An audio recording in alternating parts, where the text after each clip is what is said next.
मर्द हो जुबान के पक्के तो होगे, और अगर जुबान के पक्के हो तो मर्द हो। आधा पुरुष समाज तो बस वचन देने में उलझा है, बिना किसी परिणाम का विचार किए।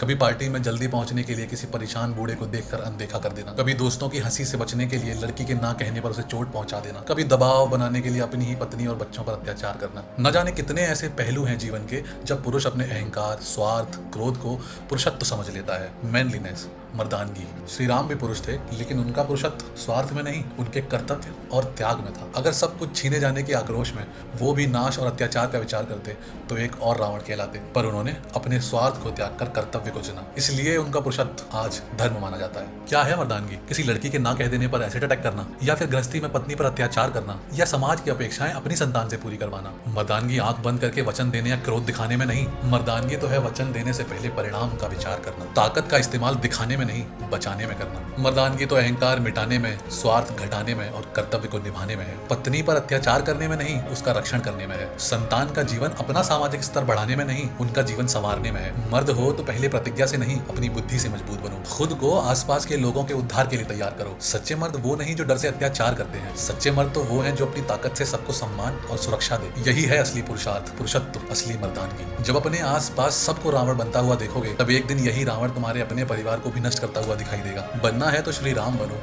जिनके जीवन से खुद महाकाल भी प्रेरणा लेते हैं। दशहरा की बहुत बहुत शुभकामनाएं दोस्तों। फिर मिलते हैं एक नए दिन, नए विचार के साथ। हरिओम तत्सत।